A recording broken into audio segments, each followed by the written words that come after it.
children. So last video lo calcination பார்த்தோம். Next reduction of metal oxides. சரி metal oxides வந்து reduction பண்ணி metal நம்ம வந்து கன்வர்ட் பண்ண போறோம். Okay. So metal oxides can be reduced to crude metal by using suitable reagents like carbon monoxide, hydrogen, alumina and other reactive metals such as sodium etc. சரியா? So என்னென்ன reducing agent use பண்ணிக்கிற பாருங்க, like carbon monoxide, ஓகேவா? carbon monoxide, hydrogen, alumina, Al2O3, aluminum oxide தான் alumina அப்படினு சொல்லுவோம். Alumina and other reactive metals such as sodium. So these are good reducing agents. Reducing agent என்ன reagent use பண்றோமோ அதுக்கு தகுந்த மாதிரி reducing agent இதெல்லாம் வந்து நம்ம யூஸ் பண்ணிக்கிறோம். ஓகேவா? So the choice of reducing agent depends on the nature of a metal. என்ன metal யூஸ் பண்றோமோ அதை டிபெண்ட் பண்ணி தான் நம்ம reducing agent நம்ம யூஸ் பண்ணிக்கிறோம். So for example, carbon cannot be used as reducing agent for the reactive metals such as sodium, potassium, aluminum. சரியா? எதுக்கு யூஸ் பண்ண முடியாது பாருங்க.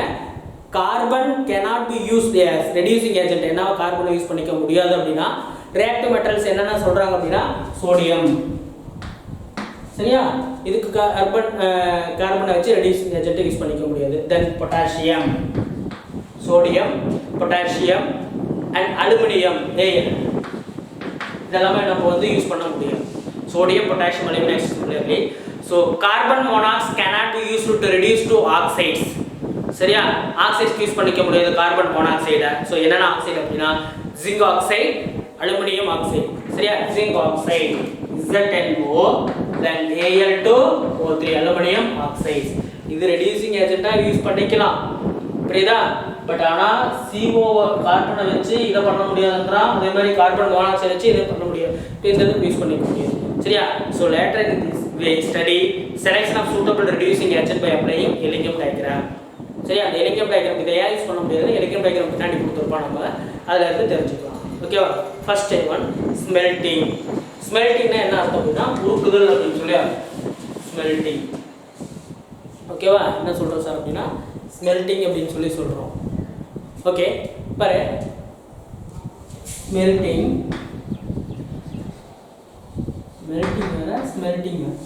பாரு. So in this method of flux, எலக்கி அப்படின்னு சொல்லி flux, a chemical substance that forms an easily fusible slag to gangue. ஸ்லாக்ங்கிறது கசடுன்னு தெரியும், அதாவது கேங்குங்கிறது நேற்று பார்த்தோம், கசடு தேவையில்லாத வேஸ்டேஜ் அப்படின்னு சொல்லி சொல்லுவோம். சரியா? Flux and a reducing agent such as carbon monoxide or alumina is added to the concentrated ore and the mixer is melted by heating. concentrated ore add பண்ணா மிக்ஸரை ஹீட் பண்றப்ப மெல்ட் ஆயிடுது by heating and elevated temperature. சரியா? elevated temperature is the above melting point of a metal. So in smelting furnace, சரி furnaceங்கிறது உடையம் அப்படின்னு சொல்லி சொல்லுவோம். For example of the oxide of iron can be reduced by carbon monoxide as follows. சரியா? அயனை வந்து என்ன பண்றோம் அப்படினா கார்பன் மோனாக்சைடு வச்சு ரெடியூஸ்டா யூஸ் பண்ணிக்கலாம். So for example, iron oxide Fe2O3 plus carbon monoxide gives. சரியா? சோ இதல இருந்து என்ன கன்வர்ட் பண்றோம், அயன் ஆக்சைட அயனா ரெடியூஸ் பண்றோம். So reduce means removal of oxygen, இருக்கக்கூடிய ஆக்சிஜனை ரிமூவ் பண்ணிரோம் பிளஸ் CO2. तो ஈக்குவேஷன் பேலன்ஸ் பண்ணுங்க சார். அயன் எவ்வளவு இருக்குங்க? 2 இருக்கா? அதனால இந்த இடத்துல 2 ஆல மல்டிப்ளை பண்ணிடுங்க. ஆக்சிஜன் 3 இருக்கு, இந்த இடத்துல 3 ஆல மல்டிப்ளை பண்ணீங்கன்னா 6. ஓகே? 6 அப்படினா இங்க 3 இருக்கு, ரிமைனிங் எவ்வளவு வரும் நமக்கு? 3 வரணும் இல்லையா? இந்த இடத்துல 3 ஆல மல்டிப்ளை பண்ணுங்க. 3 carbon, 3 + 3 6 oxygen. Okay, so in this extraction a basic flux limestone means calcium oxide CaO, so is used. இங்க CaO வந்து யூஸ் பண்ணிக்கிறோம் limestone. use since silica gangue present in the ore is acidic in nature. சரி, silica gangue silicate dioxide form ஆகும். the limestone combines with it form calcium silicate slag, கசடா வந்து வெளியே போயிடும். சரியா? limestone formula CaO தான் எல்லாமே use பண்ணிக்கிறோம்னா flux அப்படின்னு சொல்லி சொல்லுவோம், எலக்ட்ரி அப்படின்னு சொல்லுவோம். FlUx ஃப்ளக்ஸ் plus SiO2 இதுதான் வந்து என்னது அப்படின்னா கேங்கு அப்படின்னு சொல்லி சொல்லுவோம். GANGU இது ரெண்டு சேர்ந்தது அப்படின்னா கால்சியம் சிலிகேட்டா கன்வெர்ட் ஆகும் ஸ்லாக். ஒண்ணுமே பண்ணல, CaSiO கூட இந்த O சேர்த்து இருக்கு, அவ்வளவுதான். இதான் என்ன சொல்றோம் அப்படின்னா ஸ்லாக், கசடா வெளியே போயிடும் அப்படின்னு சொல்லி சொல்றோம். ஓகேவா? ஓகே இந்த extraction of copper from copper pyrites நம்ம நேற்று பார்த்தோம். காப்பர் இம்பார்ட்டன்ட் ஓர் என்னன்னா copper pyrite CuFeS2. Okay the concentrated ore is heated in a river battery furnace அப்படினா எதிர் வெப்ப அனலில் வரும். After mixing with silica and acidic flux, the ferrous oxide formed due to melting in basic in nature and is combined with silica to form ferrous silicate FeSiO3 convert ஆகும். சரியா? The remaining metal sulfide Cu2S and Fes are mutually soluble and form a copper matte. சரியா? அது வந்து என்ன form ஆகும்னா copper மேட்டா form ஆகும். So அந்த ஈக்குவேஷன் பாருங்க. So first copper pyrites. சரியா? Copper pyrites formula CuFeS2. சரியா? காப்பர் ஃபைரைட்ஸ் கூட ஆக்சிஜன் சேர்த்து ரிவர் பேட்டரி ஃபியூரன்ஸ்ல ஹீட் பண்றப்ப என்னவா கன்வெர்ட் ஆகுது சார் அப்படினா சோ அதோட சல்ஃபைடு ஓர ஃபர்ஸ்ட் கன்வெர்ட் ஆகும். எப்படி அப்படினா Fes Cu2S SO2. ஓகேவா? CuTS இப்போ பேலன்ஸ் பண்ணனும். சல்ஃபர் இங்க 2 இருக்கு சார், இங்க 1 இங்க 1 2 சரியா போச்சு. காப்பர் இங்க 2 இருக்கு, அதனால இந்த இடத்துல 2 ஆல மல்டிப்ளை பண்ணிருங்க. 2Fe இருக்கு, அதனால இந்த இடத்துல Fe1 தான் இருக்கு, 2 ஆல மல்டிப்ளை பண்ணிருங்க. இப்போ சல்ஃபர் வந்து எவ்வளவு பாருங்க, 2 2s are 4 இருக்கு, 2 3 4. ஓகே, காப்பர் 2 இருக்கு, 2 அயன் 2 இருக்கு, 2 ஆக்சிஜன் வந்து 2 இருக்கு, இங்க 2 இருக்கு. ஓகேவா? நெக்ஸ்ட் இந்த Fes எடுத்துக்கோ. Fes plus O2 gives என்னவா கன்வெர்ட் ஆகுது அப்படினா சோ அதோட ஆக்சைடா கன்வெர்ட் ஆகும். Iron oxide FeO plus SO2 sulphur dioxide. இது எவாபரேட்.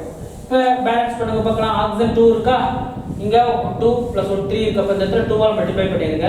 2Fe இங்க 2 ஆல் மல்டிப்ளை பண்ணுங்க. 2Fe 2 சல்ஃபர் இங்க 2 ஆல் மல்டிப்ளை பண்ணிருங்க. 2 சல்ஃபர். ஓகே, ஆக்சிஜன் பாருங்க 2 2s are 4 plus 2 6 இங்க 2 தான் இருக்கு, அதனால இந்த இடத்துல 3 ஆல மல்டிப்ளை பண்ணிருங்க. ஓகேவா? நெக்ஸ்ட் இந்த FeO இருக்குல ஆக்சைடு, அது கூட வந்து சிலிக்கா வந்து ஆட் பண்றோம். FeO plus SiO2 gives FeSiO3. that is a slag. Ca calcium silicate பார்த்த மாதிரி FeSiO3 இது வந்து என்ன ஆகும் அப்படினா ஸ்லாகா கன்வெர்ட் ஆகி போயிடும். ஓகேவா? then இதுதான் மேட் அப்படினு சொல்றாங்க. the mat is separated from slag and feed to the converting furnace. சரியா? ஸ்லாகா கன்வெர்ட் பண்ணி அந்த ஃபியூரன்ஸ்ல வந்து ஃபீட் பண்ண போறோம். during conversions the ferrous sulfide present in the mat Fes first oxidize to FeO. சரியா? first oxidize செஞ்சு FeO கன்வெர்ட் ஆயிடுச்சு. so this removed by slag formation with silica. slag பண்ணிட்டு silica கூட ரியாக்ட். ஓகேவா? but the remaining copper sulfide இன்னொரு பத்தல copper sulphide இது வந்து ஃபர்ஸ்ட் என்னாச்சு FeSO வந்து FeO ஸ்லாகா கன்வெர்ட் பண்ணிட்டோம். ரிமைனிங் என்ன இருக்கும்? CuTS இருக்கு இல்லையா? the remaining copper sulfide is further oxidized to its oxide which is subsequently converted to metallic copper S1 below. சரியா? திரும்ப இத எடுத்து அடுத்தது பாருங்க. Cu2S plus O2 gives Cu2O plus SO2. ஓகேவா? Cu2O plus SO2. இப்போ பேலன்ஸ் பண்ணனும். இப்போ காப்பர் 2 இருக்கு, இங்க 2 ஓகே, இங்க ஆக்சிஜன் 2 இருக்கு, இங்க 3 இருக்கு. இப்போ என்ன சார் பண்றோம்னா இந்த இடத்துல 2 ஆல் மல்டிப்ளை பண்ணுங்க. 2 ஆல் மல்டிப்ளை 4 காப்பர், இந்த இடத்துல 2 ஆல் மல்டிப்ளை பண்ணிருங்க. 2 2 4 காப்பர். ஓகே, 2 சல்ஃபர் இருக்கு, அதனால இந்த இடத்துல 2 ஆல் மல்டிப்ளை பண்ணுங்க. இப்போ என்ன வரும்? 2 2 4 plus 2 6, அதனால இந்த இடத்துல 3 ஆல் மல்டிப்ளை பண்ணிருங்க. ஓகேவா? இப்போ என்ன ஆச்சு? காப்பர் சல்ஃபைடு வந்து காப்பர் ஆக்சைடா கன்வெர்ட் ஆயிச்சா? again the copper oxide Cu2O plus திரும்ப இது கூட copper sulphide Cu2S gives copper மெட்டலா தனியா கன்வெர்ட் பண்ணுது. Copper plus SO2. இதுல 2 ஆல் மல்டிப்ளை பண்ணிருங்க. SO2 சரியா போச்சு. 2S 2 4 4 plus 2 6 இருக்கு, plus 6 தனியா நமக்கு காப்பர் கிடைச்சிச்சு. ஓகேவா? so the metallic copper is solidified and it has blistered appearance due to the evaporation of sulfur dioxide gas from this process. சரியா? SO2 வந்து என்ன பண்ணுதுன்னா evaporate பண்ணுது, வெளிய அனுப்புது gas. so this copper is called blistered copper. so blistered copper எவ்வளவு sir percentage? 98% is pure copper. so blisterங்கிறதுனா கொப்புள copper. சரியா? நம்ம பாடியில் பார்த்தோன்னா சின்ன சின்ன கொப்பளம் வந்துருச்சுன்னா எப்படி இருக்கும் அது மாதிரி இருக்கும் அப்படின்னு சொல்லி அதுதான் பிளிஸ்டர் அப்பியரன்ஸ் அப்படின்னு சொல்லி சொல்கிறோம். Blister appearance. Okay, so that is blister copper அப்படின்னு சொல்லி சொல்கிறோம். புரியுதா? ஃபஸ்ட்டு என்ன பண்ணுறோம் சார் அப்படின்னா இதில் ஸ்மெல்ட்டிங்கில் கார்பன் மோனாக்சைடு வச்சு அயனாக கன்வெர்ட் பண்ணிடுறோம். அடுத்து லைம்ஸ்டோன் சிலிக்கா கூட ரியாக்ட் பண்ணால் கால்சியம் சிலிக்கேட் ஸ்லாக்காக போயிடுது. இப்போ அடுத்து என்ன காப்பர் ஃபைரைட்ஸ்லேருந்து காப்பர் எப்படி செப்பரேட் பண்ண போகிறோம் அப்படின்னு சொல்லி பார்க்க போகிறோம். ஃபஸ்ட்டு காப்பர் ஃபைரைட்ஸ் ஒரு ஆக்சிஜன் கூட ரியாக்ட் ஆகிறப்ப அயன் சல்ஃபைடு காப்பர் சல்ஃபைடாக கன்வெர்ட் ஆகுது. அடுத்தது அயன் சல்ஃபைடு வந்துன்னா அயன் ஆக்சைடாக கன்வெர்ட் ஆகும். அதுக்கப்புறம் எது கூட ரியாக்ட் ஆகுது அப்படின்னா சிலிக்கா கூட ரியாக்ட் ஆகிறப்ப FeSiO3 ஸ்லாக்காக கன்வெர்ட் பண்ணுது. ரிமைனிங் இருக்கிறதுனா CuS ஆக்சிடேஷன் கூட ரியாக்ட் பண்ணுறப்ப CO ஆகுது copper oxide. Then remaining copper oxide copper sulphide ரெண்டு சேர்த்து நமக்கு copper. It is a blister copper. ஓகேவா? 98% is pure copper. Okay, then next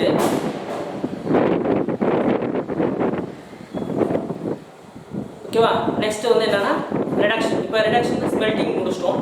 அடுத்து வந்து reduction by carbon, hydrogen, metal. புரியுதா? ஸோ அந்த மெட்டல் ஆட்டோ ரிடக்ஷன் வந்து நெக்ஸ்ட் வீடியோவில் பார்க்கலாம். ஓகே, வீடியோ நல்லா வாட்ச் பண்ணுங்க ஸ்டூடெண்ட்ஸ். ஏதாவது டவுட் இருந்தால் கேளுங்க. ஓகேவா?